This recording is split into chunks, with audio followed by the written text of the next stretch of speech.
नमस्कार, मैं डॉक्टर राकेश पाठक। हमारे देश का रुपया लगातार सीढ़ी दर सीढ़ी उतरते उतरते अब रसातल की ओर अग्रसर है। सिर्फ 3 दिन में दूसरी बार ऐतिहासिक गिरावट के साथ अमेरिकी डॉलर के मुकाबले रुपया अपने निम्नतम पायदान पर पहुंच गया है। आज 12 मई को जो बाजार खुला है उसके मुताबिक एक अमेरिकी डॉलर की कीमत 77 रुपये 54 पैसे या कुछ सूत्रों के मुताबिक 77 रुपये 55 पैसे हो गई है। रुपए के लगातार दुबले होते जाने, रुपए के लगातार कमज़ोर होते जाने, रुपए के लगातार गिरते जाने के बावजूद वे सारे लोग खामोश हैं जो 2014 से पहले रुपए की घटती हुई कीमत को देश के सम्मान से, देश की इज्जत से, देश की आबरू से और दिल्ली की सरकार से जोड़ते थे। तो आज की खबर यह है कि रुपया अपने ऐतिहासिक गिरावट के पायदान पर पहुंच गया है। 77 रुपये 54 पैसे या 77 रुपये 55 पैसे में $1 प्राप्त किया जा सकता है। ऐसे में इस मौके पर उन लोगों को याद कर लेना बहुत ज़रूरी है जिन्हें 2014 से पहले रुपए की घटती हुई कीमत देश की आबरू के साथ जुड़ती दिखाई देती थी और इनमें सर्वोच्च शिखर पर बैठे हुए हैं देश के प्रधानमंत्री, प्रथम सेवक माननीय नरेंद्र मोदी जी। तो सबसे पहले उनके भाषणों के साथ शुरुआत करते हैं। 2014 से पहले उन्हें न केवल रुपए की गिरावट के कारण भी मालूम थे, बल्कि वे इसको लेकर इतने चिंतित होते थे कि देश की इज्जत को जोड़ देते थे। एक पहला बयान उनका सुन लीजिए जिसमें वे दावा कर रहे हैं कि क्या कारण है कि न बांग्लादेश के रुपए की कीमत कम होती है, न पाकिस्तान की करेंसी की इज्जत कम होती है, न बांग्लादेश की, तो भारत की करेंसी इस तरह क्यों गिरती चली जा रही है। उन्होंने कहा था कि दिल्ली की सरकार और रुपए के गिरने में होड़ लगी हुई है। नरेंद्र मोदी तब गुजरात के मुख्यमंत्री थे, इसलिए वे बोलते समय नहीं सोचते थे कि कभी वे देश के प्रधानमंत्री बने तो रुपए के कमज़ोर होने को वे कैसे थामेंगे। तो पहले उनका ये भाषण सुन लीजिए, फिर उसके बाद उनके और भाषण हम आपको सुनवाएंगे। आइए सुनते हैं। नहीं होता मित्रों, मैं शासन में बैठा हूं, मुझे मालूम है इस प्रकार से रुपया इतनी तेजी से गिर नहीं सकता। अरे ये नेपाल का रुपया नहीं गिरता है, बांग्लादेश की करेंसी नहीं गिरती है, पाकिस्तान की करेंसी नहीं गिरती, श्रीलंका की करेंसी नहीं गिरती। क्या कारण है हिंदुस्तान का रुपया पतला होता जा रहा है। एक और भाषण सुनते हैं गुजरात के तत्कालीन मुख्यमंत्री नरेंद्र मोदी का, जिसमें वे ये भी दावा कर रहे हैं कि रुपए की कीमत गिरने के पीछे, उसके कमज़ोर होने, उसके दुबले होने के पीछे दिल्ली की भ्रष्ट नीतियां जिम्मेदार हैं। और अब जब 77.5 रुपये पर पहुंच गया है $1, तब दिल्ली की नीतियां, दिल्ली की आर्थिक नीतियां इसमें कतई दोषी नहीं है। तो आइए ये भाषण भी सुन लीजिए। जिस प्रकार से डॉलर मजबूत होता जा रहा है, रुपया कमजोर होता जा रहा है, विश्व व्यापार में भारत टिक नहीं पाएगा। हमारे व्यापारी जो माल बाहर भेजते हैं, हमारे व्यापारी जो माल बाहर से लाते हैं, इस बोझ को सह नहीं पाएंगे। इवन भारत सरकार जो चीजें लाती है, भेजती है, उसको सहना मुश्किल हो जाएगा। और दिल्ली की सरकार जवाब नहीं दे रही है कि नेपाल का रुपया कोई प्रॉब्लम नहीं है, बांग्लादेश की करेंसी को कोई प्रॉब्लम नहीं है, पाकिस्तान की करेंसी को कोई प्रॉब्लम नहीं है, श्रीलंका की करेंसी को कोई प्रॉब्लम नहीं है। हमारे अड़ोस पड़ोस में छोटे देशों को भी डॉलर के मुकाबले में कोई नुकसान नहीं हो रहा है। देश जानना चाहता है, प्रधानमंत्री जी, ऐसा क्या कारण है कि आज अकेला हिंदुस्तान का रुपया डॉलर के मुकाबले गिरता ही चला गया और क्यों चला गया।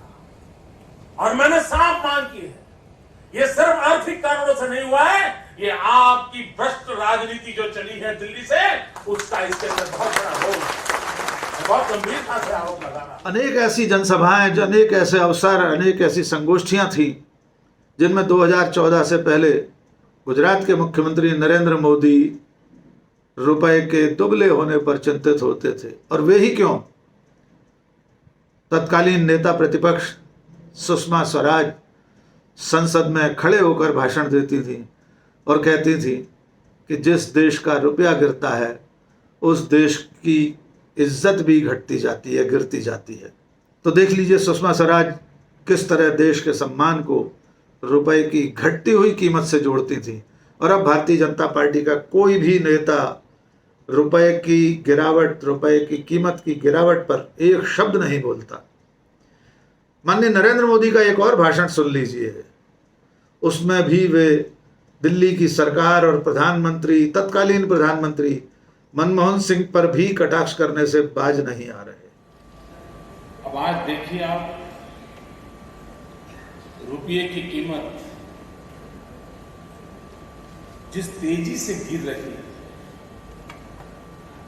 और कभी कभी तो लगता है कि दिल्ली सरकार और रुपये के बीच में कंपटीशन चल रहा है।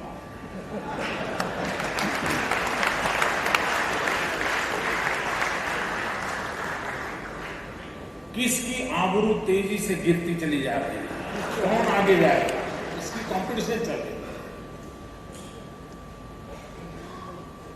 देश जब आजाद हुआ तब $1 ₹1 के बराबर था। ₹1 में $1 बिकता था।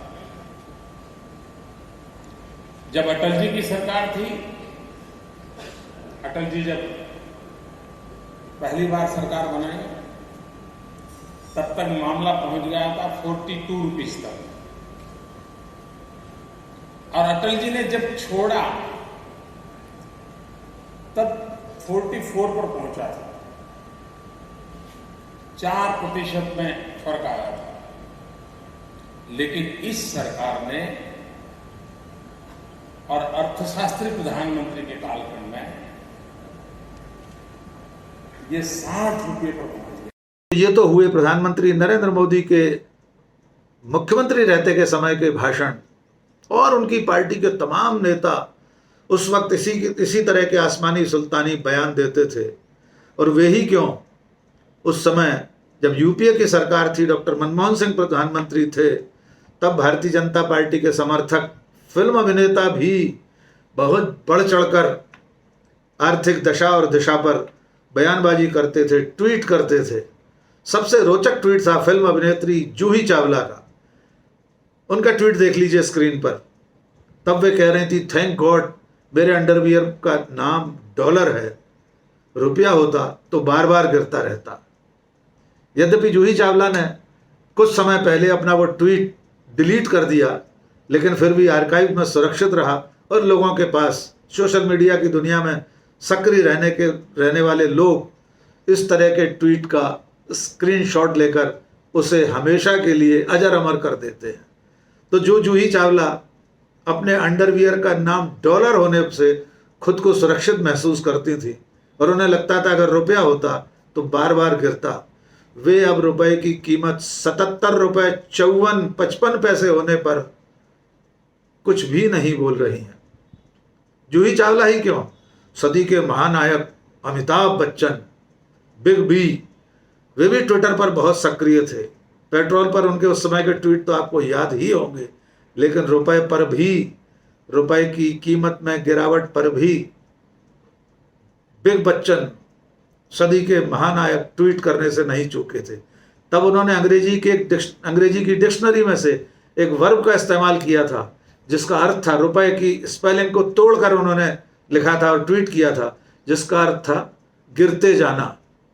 उनका ट्वीट भी देख लीजिए।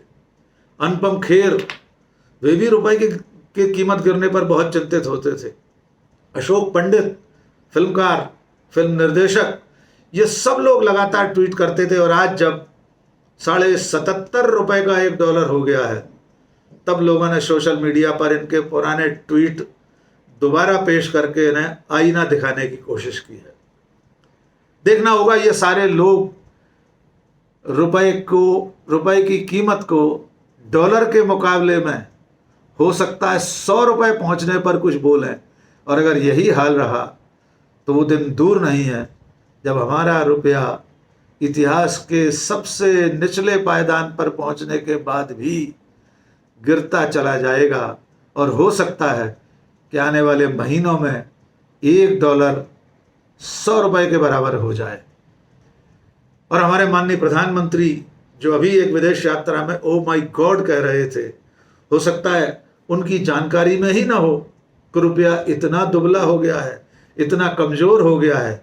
अगर उन्हें कोई बताए तो शायद वे अपना वही जुमला दोहराएं, ओ माय गॉड, रुपया इतना कमज़ोर हो गया है। आइए हम उस दिन की प्रतीक्षा करते हैं। आज के इस वीडियो में बस इतना ही। और अगर आपने अब तक हमारा ये चैनल सब्सक्राइब नहीं किया है तो फ़ौरन सब्सक्राइब कर लीजिए, अपने दोस्तों और शुभचिंतकों के बीच इसे साझा कीजिए। आपको ये वीडियो कैसा लगा हमें कमेंट करके ज़रूर बताइए। आज बस इतना ही। बहुत बहुत शुक्रिया। जय हिंद।